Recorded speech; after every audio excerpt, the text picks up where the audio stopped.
But wait, I thought I could use my pruning tool as a weapon. I just can hear Billy Bob Thornton's voice in my head. Some people call it a sling blade. Sling blade. I call it a Kaiser blade.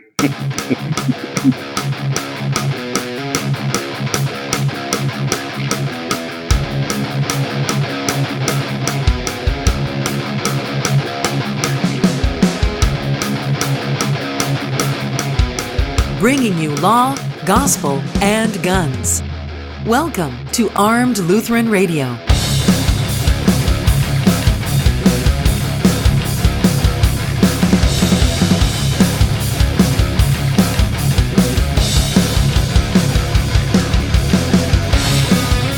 Welcome to Armed Lutheran Radio, a show about guns, hunting, competitive shooting, the natural right of self-defense, and what God's Word says about the issues surrounding gun rights and gun ownership. I'm your host, Lloyd Bailey, the Armed Lutheran, and this is episode number 127, brought to you by Cook's Holsters, American-made custom Kydex holsters with a lifetime warranty and a 100% satisfaction guarantee, cooksholsters.com. Welcome to the show. Thank you for making Armed Lutheran Radio a part of your week. I'm really glad that you were able to join us again today.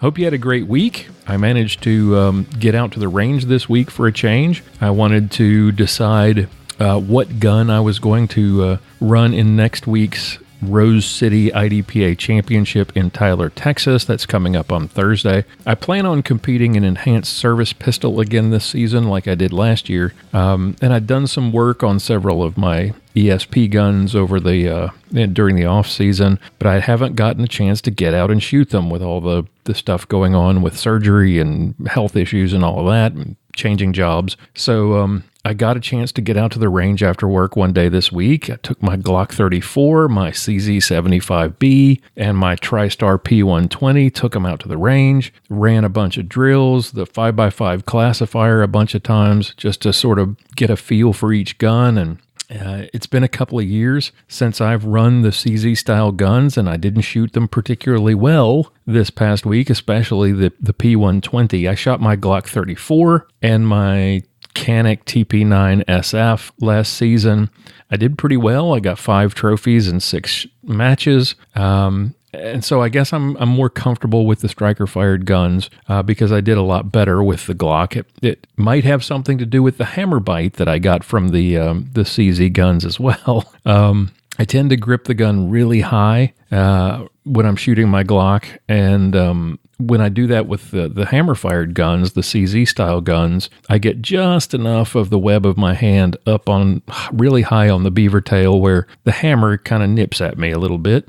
And with the P120, it didn't hurt. It just kind of left. I noticed about halfway through, I noticed I had a little red place on the web of my hand, just kind of where the hammer was touching it. Well, then I switched to the CZ75, and the very first shot bit me and drew blood. So I then ended up wrapping my hand up in tape, trying to keep a Band-Aid on because it was really hot and I was really sweaty and it wouldn't stick. So I had to be creative, and I wrapped some tape around my hands, and maybe that contributed to my poor shooting with the CZ75. But anyway, I ended up shooting mostly sharpshooter scores, which is where I'm classified anyway. My final run was just barely expert level with just 1 point down. With the CZ guns, I was struggling to maintain marksman level, and that last run with the Glock 34, like I said, wasn't just 1 point down expert. I got to a match bump last year at Texas State, had a really good match and got a bump to sharpshooter, and everyone has been kidding me about, being a sandbagger. Well, the truth is, and I think the results of this test that I did at the range this week confirm it. I'm really just a high-functioning marksman. I just haven't put in sufficient time or practice since the fall brawl last year, really, to make any improvements. So I don't have any expectations at all for this week's match. I do expect it to be hotter than Satan's sack. That's really all I know. Sergeant Bill and I are going to be competing on Thursday morning in Squad 1. It's an interesting... I swore I would never shoot a match in Texas in July, and here I am. I'm going to do it in mid-July. The way that the match director has it set up, let's see, Thursday is the day when safety officers are going to be shooting. So Bill and I will be shooting Thursday morning, and nobody else is going to be shooting. Friday, there are going to be 2 squads. One squad is going to run in the morning from, I think, 8 to noon, and then from 1 to 5 in the afternoon, I think it is, or 12 to 4, the second squad is going to come through. So there's going to be, and then they're going to do the same thing on Saturday. So I think this is a great way to keep people from, overheating, to prevent backups. So since there's just one squad working through all the stages, it should work. I hope it's going to work well. It sounds like a good strategy, especially for the Texas Heat. Cook's Holsters is a platinum level sponsor for the match, and I'm really looking forward to getting back out there, getting into the swing of things again for the first time this season, and to get out there and enjoy a day of shooting with Sergeant Bill. What have we got going on here on the show today? Well, we're sort of back on our regular routine after a couple of weeks of special episodes. We've got a tip from Mia. We've got a tip from Sergeant Bill. We've got a self-defense tip from Aaron.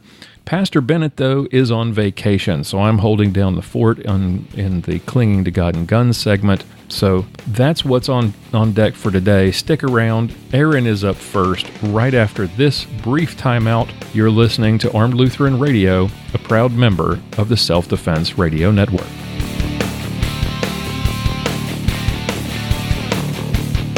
I want to take a minute here to thank our partner, the Armed Citizens Legal Defense Network. If you're involved in a situation where you have to use your firearm in self-defense, you very well may find yourself in a legal battle against overzealous prosecutors or the families of the criminal who you shot or threatened, who are looking to deprive you of your freedom or your hard-earned savings. You may find yourself charged with a crime or facing a civil lawsuit even if you did nothing wrong. That's where Armed Citizens Legal Defense Network comes in. For a small yearly fee, they will provide you with money for attorneys, money for bail, consultations, and access to experts like Marty Hayes and Masad Ayub. Don't face the fight alone. Visit Armed Citizens Network today. Use the promo code ARMEDLutheran-25. Save $25 off your first year's membership, or you can grab the coupon on my website, armedlutheran.us. Sign up today. They will send you lots of cool resources, 8 instructional DVDs, and a book by Masad Ayub that I cannot recommend highly enough. Don't wait until you need their help.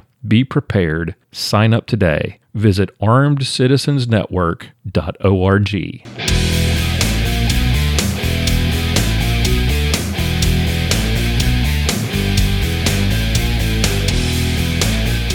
It's time for this week's self-defense tip from Aaron Israel of Fundamental Defense.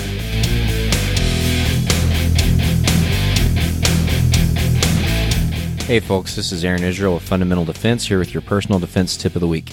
This week I want to take a look at a story out of Florida and some things that we can learn about it. This is from WHDH.com, a Jacksonville, Florida station. Suspected Walmart robber tries to carjack 2 different cars. Both drivers pull out guns. Jacksonville, Florida. Police say a man who tried to carjack 2 people was thwarted after victims both pulled out guns to protect themselves. According to Fox 30, Jacksonville police officers arrested 36-year-old Christopher Raymond Hill, charging him with strong arm robbery, carjacking with firearm or deadly weapon, aggravated battery with a deadly weapon, and trespassing. Detectives said the incident began when Hill robbed a Walmart liquor store and attempted to flee in a silver Ford SUV. However, witnesses said the vehicle would not start, so he first tried to carjack Scott Reardon at knife point, cutting him on his arms and legs. I reached in between my glove box and my console between my seats, reached down and got my weapon and brandished it for him, Reardon told WJXT. He was like, "Don't shoot me," and I was like, "Then get out of here." Hill jumped into the passenger seat of a woman's car in a Starbucks drive-thru. Police said the woman got out of her car and grabbed a pistol from her trunk, pointing it at Hill until he ran off. Reardon said he was glad he had his gun with him for self-defense. These guys can talk about banning assault rifles and banning guns, blah, blah, blah. Ultimately, police found Hill inside the bathroom of a Supercuts where he surrendered and was arrested. Okay, so let's take a look at these things. So first off, it's positive outcome, right? And like I said before on some other tips, we also often take a look at the positive outcomes and we don't want to look any further and we just say, hey, awesome, win for the good guys. Well, I don't think that's super responsible. You want to look at these things and break them down and try to find things you can learn and do better. So I'm glad both of these people had a positive outcome, but let's talk about what we can learn. First off, have your gun in a holster. If you're in your vehicle, there's not really a great reason to jam your gun in between the seats. Now, I've done it before I had training, before I'd thought about it. A lot of us who are listening probably have jammed the gun in between the seats before. Maybe your holster gets uncomfortable, whatever. So I can see a circumstance where that might have happened, but it's a good idea to keep your gun holstered on your person even when you're in the vehicle. If your holster is not comfortable enough or practical enough for you to wear inside the vehicle, then you need to get a different holster and find a different method of carry, right? I'm not a huge fan of the off-body holsters that are inside cars. I think some of them are just plain reckless, and others are kind of like, okay, well, I guess that works, but why not just have it in a holster, right? There's not a really great reason to not have the gun in a holster with you.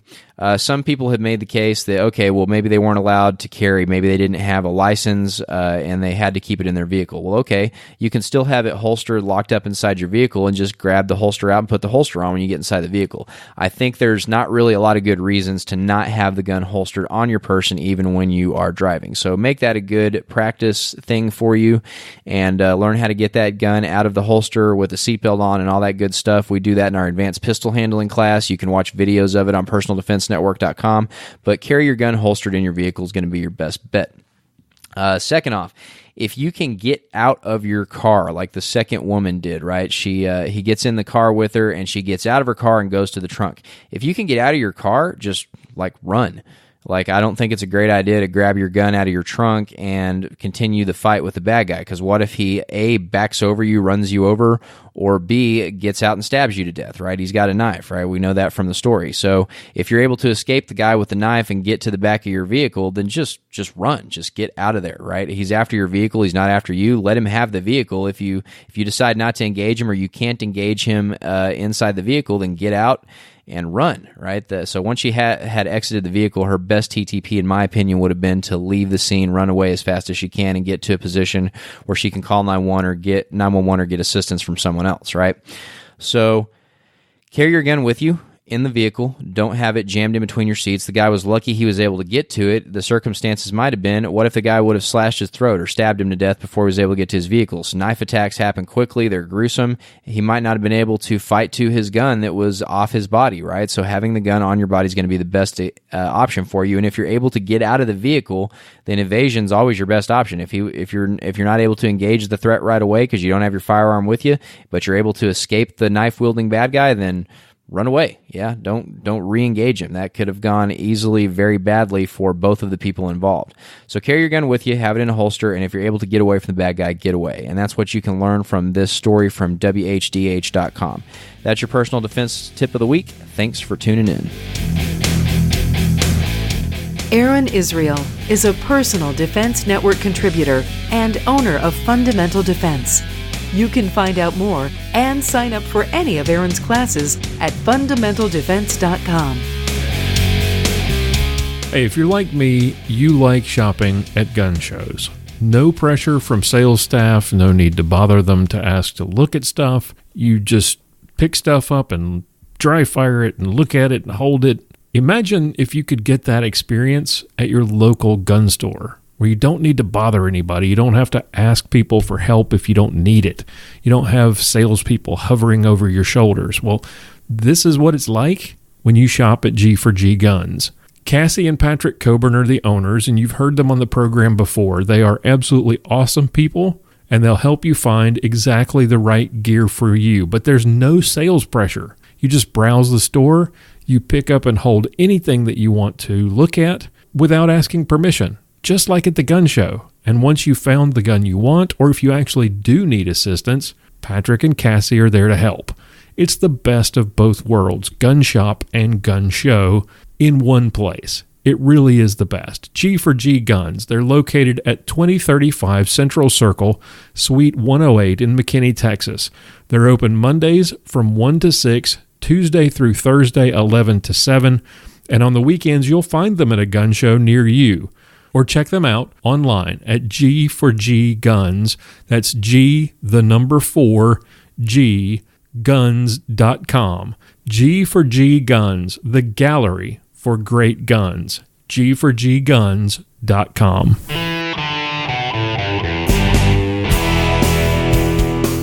Up next, it's Mia's Motivations with Mia Anstein. Hey everybody, happy summertime.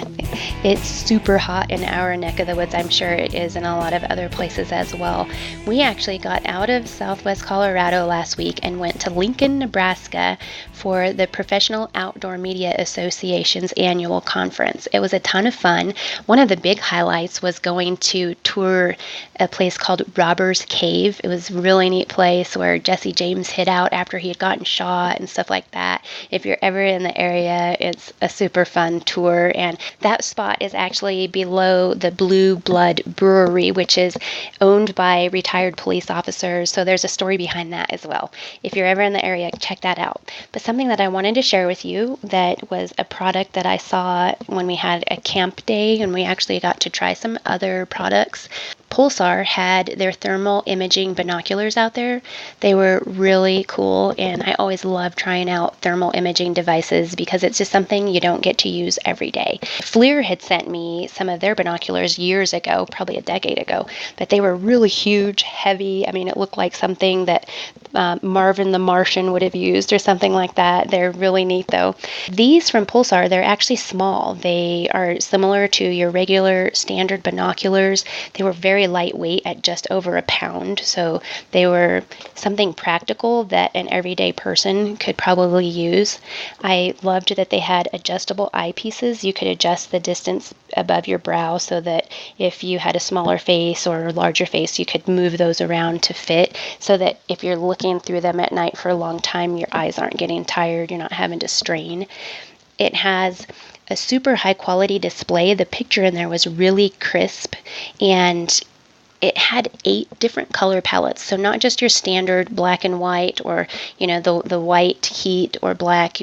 In a lot of those devices, you can just flip that to the different colors. Well, this one had 8 palettes of colors. So that was something that I thought was interesting, because if you were looking at something where there wasn't quite a bit of heat, you could change the color and get a better image. So they also had a digital zoom feature, which is awesome. I mean, you just press the button, zoom in and out, but it also had the fine tuning like your regular binoculars do. So if you didn't have the same prescription of eyeballs as me, you could adjust that and make a really sharp image in there. There's also a picture-in-picture feature.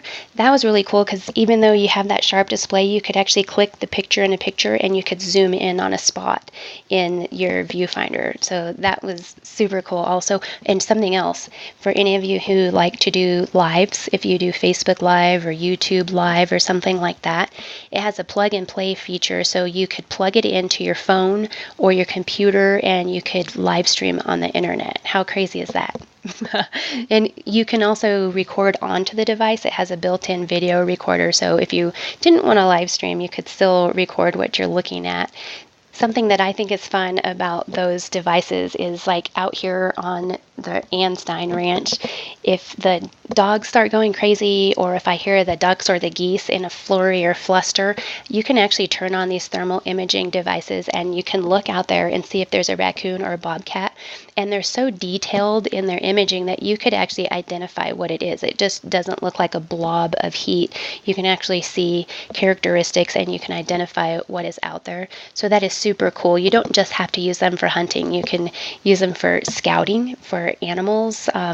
When FLIR had sent me theirs years ago, when I was testing it, I used it to see if you could see turkeys roosted in the tree. And sure enough, you could see their bulbous silhouettes up in the branches. So that was super cool.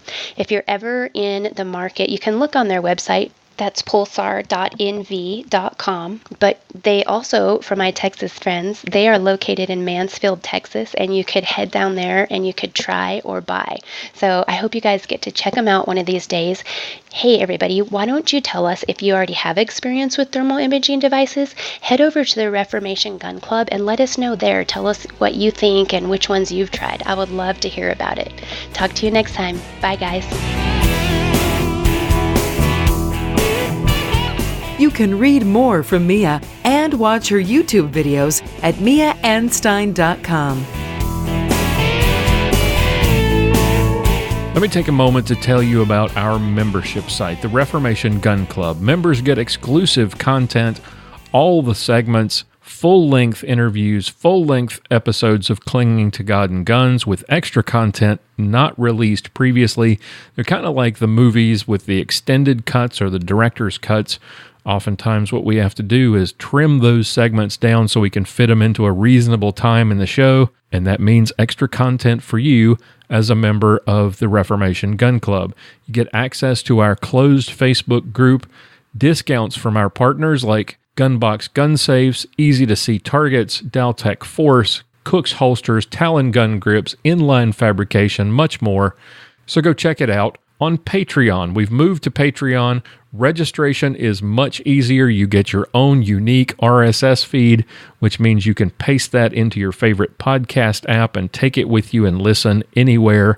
For as little as $2 a month, you can take advantage of all of those benefits and help support the show. Visit patreon.com/armedlutheran or go to gunclub.armedlutheran.us and sign up today.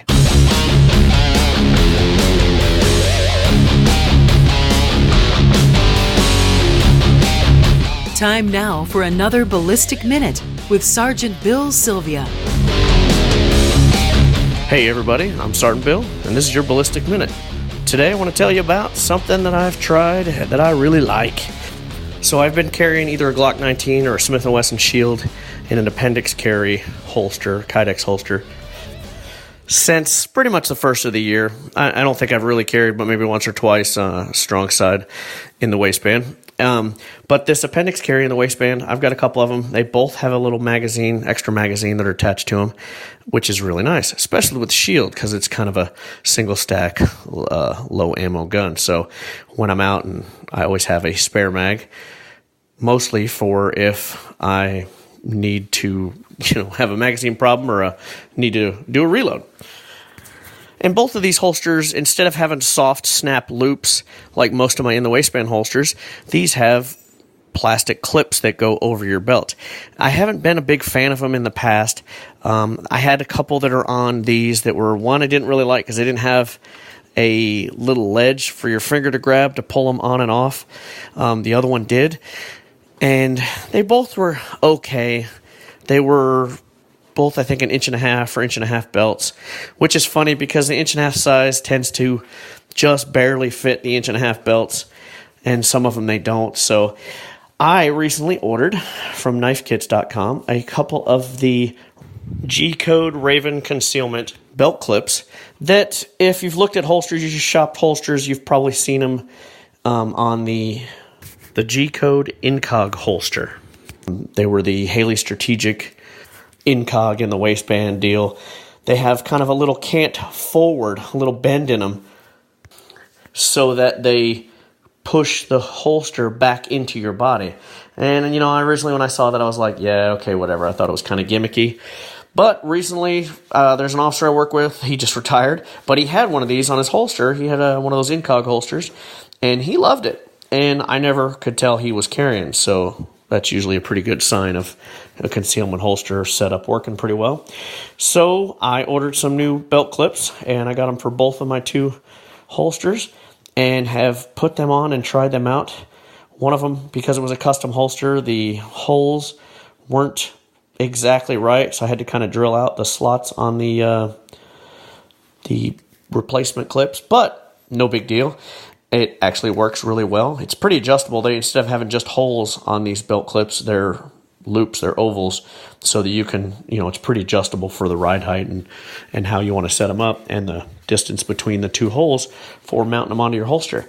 I have to say, they really do work. They push the gun and holster back in your body really well.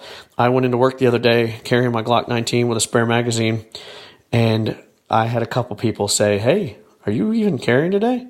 I was like, yeah, bam. And they were quite surprised when they saw a Glock 19 and an extra magazine there. And, everybody likes to say, oh, well, I'm not that skinny rail 20-something-year-old that has a flat belly and I can't wear in the pants appendix carry. Well, neither am I. I'll be 46 here pretty soon and don't have the 20-year-old body. I guess I'm a pretty good example of an extreme dad bod. And It's comfortable. You have to have your pants a little bit bigger, just like any in the waistband holster, but I don't get pressure on my lower back on either side or a kidney the way I did with an in the waistband behind the hip. This appendix carry with these clips, and I have to say this, I also have added a little strip of Velcro backing to the back of the holster and put a foam wedge on it. That actually, it's at the very bottom of the holster, so it pushes the bottom of the holster out. More than that, it actually is more comfortable because it's a soft foam rubber pad basically between you and the holster, which helps to, kind of keep the gun canted back in and straight up and down instead of your kind of gut pushing it out a little bit. And between these belt clips and the foam wedge, that I'll give credit where credit is due. I saw a video on YouTube where somebody was talking about their Spencer Keepers holster, and that's one of the features on there. I haven't tried any of the Spencer Keeper holsters. They look like they're pretty good, but I will say this, that foam wedge works fantastic. You combine it with the Raven Concealment belt clips that cant out and have really nice design to them. And you can hear that. They have that little edge. You can grab it, pull it off, put it on. Really easy, really comfortable, conceals really well. What else can you say? Check them out. I'm also going to post a video to my YouTube channel, William Sylvia, with the review of the holster features that I've been talking about. So check them out. Keep on practicing. I'm Sergeant Bill. This has been your Ballistic Minute.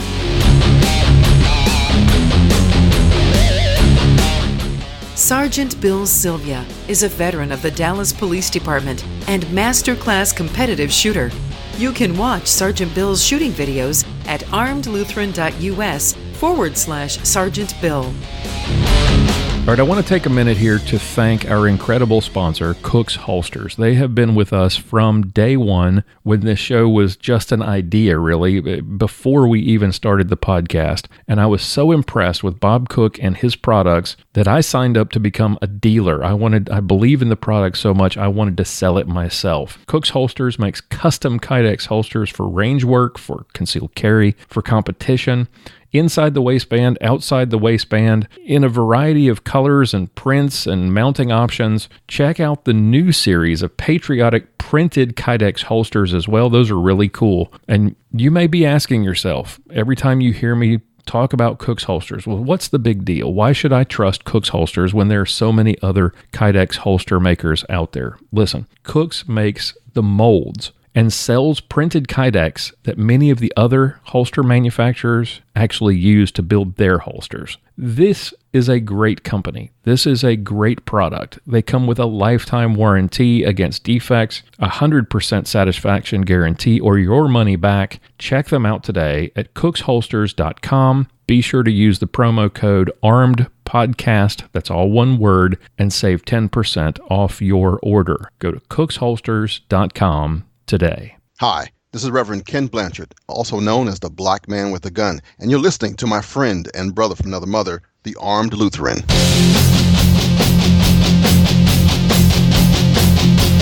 Up next, we're clinging to God and guns with Pastor John Bennett. Welcome back to Armed Lutheran Radio. Time now for Clinging to God and Guns, where we dissect and debunk articles and videos that attempt to use Scripture to support a position in the gun rights debate. I'm usually joined by my good friend, Pastor John Bennett of St. John's Lutheran Church in Willow Creek, Minnesota. But Pastor Bennett is enjoying a well-deserved vacation in the land of fruits and nuts, the People's Republic of California. So I'm on my own. The last 2 weeks, if you've been listening, and I would encourage you, if you haven't, to go back and listen to the last 2 weeks, we had feature-length episodes of this segment prompted by the gun rights battles going on in the state of Oregon, where progressive clergy, particularly we talked about last week, one Lutheran pastor, that's Lutheran in air quotes, as Pastor Bennett says, they're pushing for a very strict ban on what they call weapons of war, assault weapons, and large capacity magazines. Now, we analyzed the ridiculous logic, the neurotic fear-mongering, and their horrible scriptural supports that they're using to support this ballot initiative, IP43, when they announced their the campaign to try to garner enough signatures to get this initiative on the ballot. Well, as I mentioned at the beginning of last week's show, the Oregon Supreme Court handed down a ruling last week that basically killed IP43 for the 2018 election year. But as I said last week, those people are not going to go away. They originally were planning for 2020. That was their target. But they thought they could capitalize on the media coverage of the Bloomberg kids and the March for Our Lives, and they'd see if they couldn't rush this into the 2018 ballot. Well, that failed, and now they're planning to go back to 2020 again. So those fighting for the Constitution and for freedom in Oregon, they've won a battle, but the war's not over. And that's true everywhere these gun rights fights take place. We may win in the courts or at the polls, but the enemy will never stop. They withdraw, they regroup, and they try again. And what they don't do is they change their tactics, interestingly enough. No matter what the city, no matter what the violence, no matter what it is they're trying to correct or eliminate, the answer for them is always the same thing. It's gun control, assault weapons bans, magazine capacity bans, expanded background checks, all measures that will do nothing to eliminate violence or to even reduce the bloodshed. Just this past week, we heard the exact same calls from the same voices after a lunatic shot up a newspaper in Maryland. Maryland, which has become a gun banner's dream, like Illinois or California or New York or New Jersey. They've got an assault weapons ban. They have magazine capacity restrictions. So what happened? The killer used a shotgun. So this week in Oregon, the goons behind Lift Every Voice, this is the campaign to ban assault weapons, held a somber press conference, and they sent out press releases and statements hoping to lift the spirits of their psychotic and sycophantic gun-hating supporters. One of the chief petitioners, whom we heard from in last week's show, Rabbi Michael Kahana, released a statement that I wanted to read to you and to dissect very briefly. He writes this email to encourage the supporters of the campaign, and the basis for that encouragement is the words of Moses from Deuteronomy chapter 31, verse 6.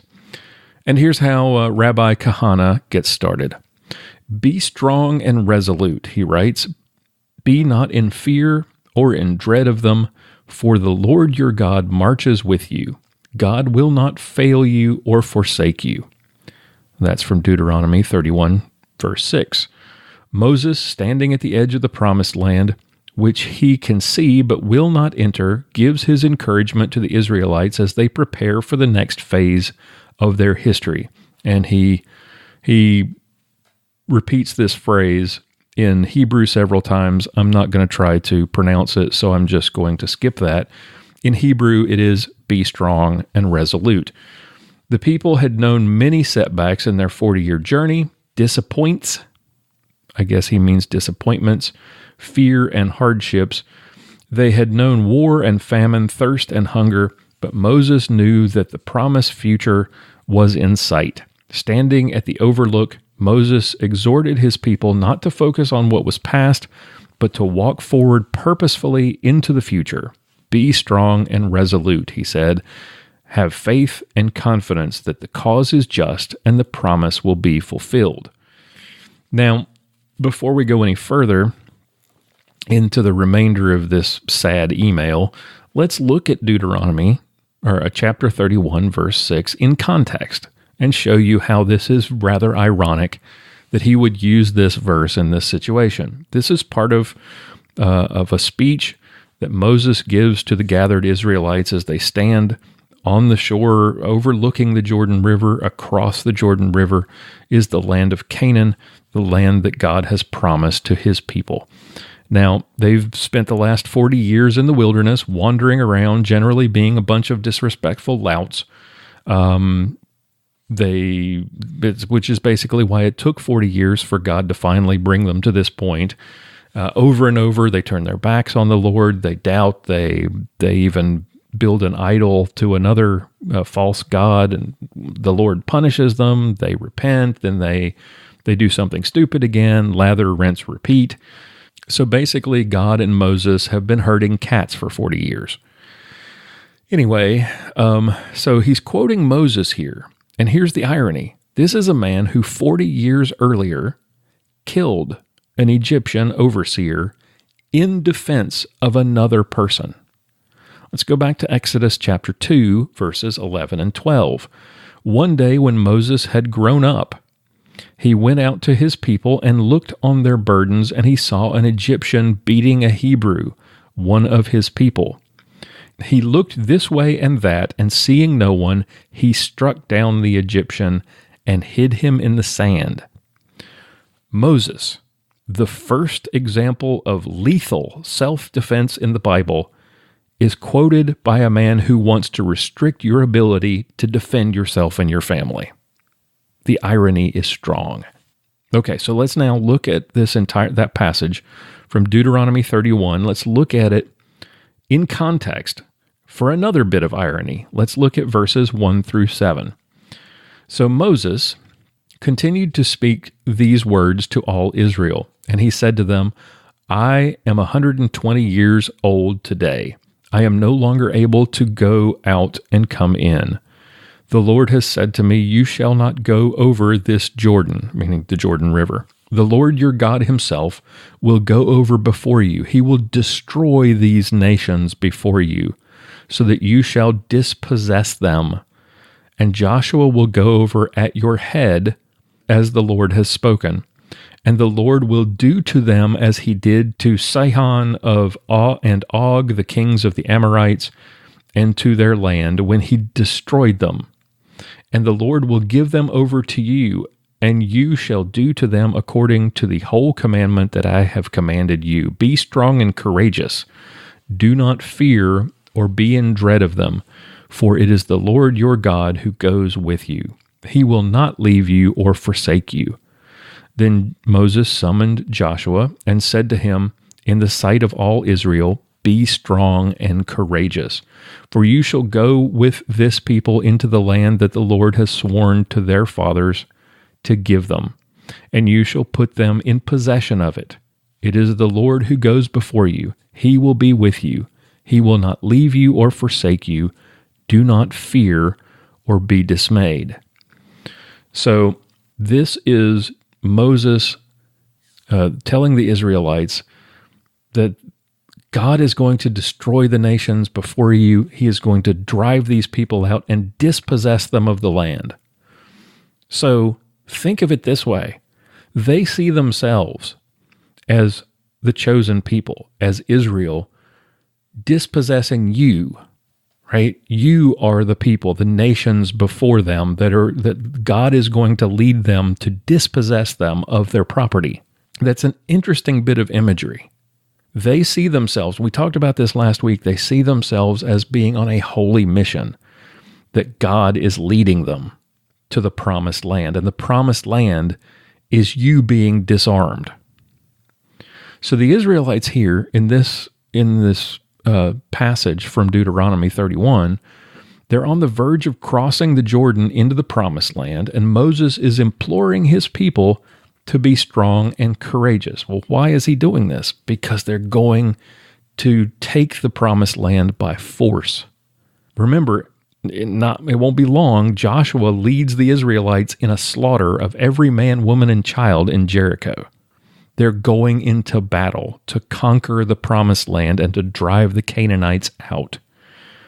This is why they are being encouraged to be strong and courageous. They're basically, God is telling them, look, you're on the verge of getting everything you wanted. It's not going to be easy. There are still fights ahead. So be strong and courageous. Do not be dismayed. The parallel to the gun rights fight is interesting here, because that's basically what Rabbi Kahana is telling his supporters. We are on a holy mission. There are fights ahead. Be strong and courageous because we are going to win. The Lord is going to lead us to dispossess the people, the enemies in front of us, and take away their guns. That's what he's saying here.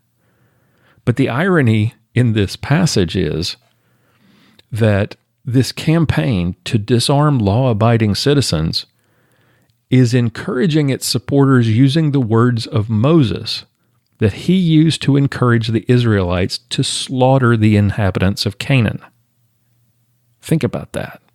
Back to the email. To each of you who have been volunteers and supporters of Lift Every Voice Oregon, I share with you these biblical words of encouragement. May you each be strong and resolute. Now, they really do see this. Again, they see this as a holy crusade. Like I said last week in episode 126, where we were dissecting all of the different Christian and speakers and this rabbi from the original press conference back in March where they announced this campaign. And they really do see this as a holy mission from God. They don't really mention God in that press conference because that would alienate the pagans and the atheists that make up the coalition. But this is a sacred mission to disarm law-abiding citizens of Oregon so that they can feel safe. Not to make them safe, but to make them feel safe. Because nothing that they're proposing will actually have an effect on violence. Back to the email. Already political leaders in our state are reaching out to us and asking how they can help. We will work to give them the courage to stand up to the opposition and to declare, along with our teens, #enough is enough. We say to our politicians and to each other, be strong and resolute, for the promised land is near. Let us continue to work together for the safety and security of our children and us all. Gun confiscation, not from criminals, but from law-abiding citizens, is the promised land to these people. When Moses was encouraging the Israelites to be strong and resolute, he was calling them to war. Rabbi Kahana here is using that terminology. He's doing the same thing. And given how emotionally unhinged the left has been lately, we should be mindful to prepare for the worst. Because IP-43 in Oregon has been stopped for now. These people are not going to stop the fight. They're going to continue this war to disarm you and to decide for you how you can defend yourself and your family.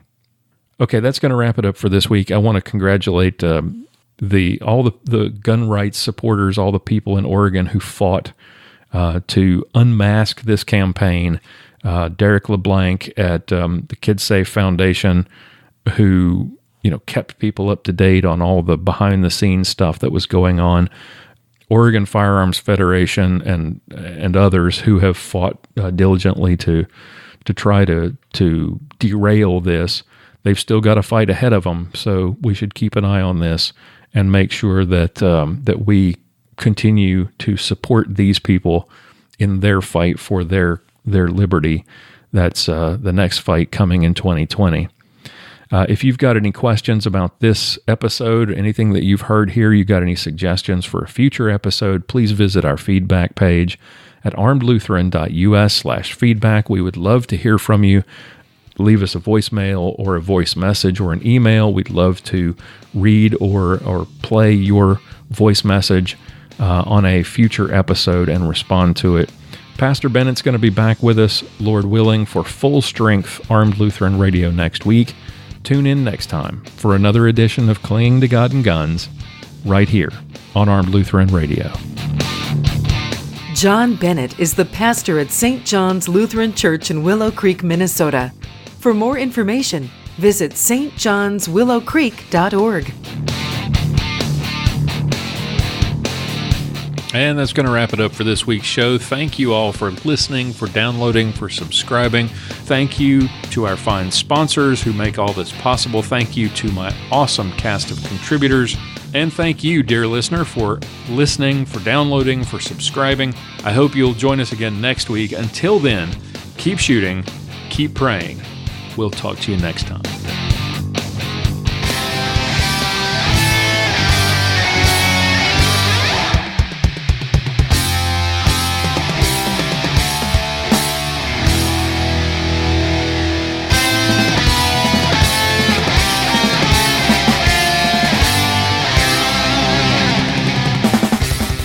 Thank you for listening to this episode of Armed Lutheran Radio. For show notes, be sure to visit our website at www.armedlutheran.us. You can subscribe to this podcast on iTunes, Google Play, Stitcher Radio, and TuneIn. This podcast is made possible by Cook's Holsters and contributions from listeners like you.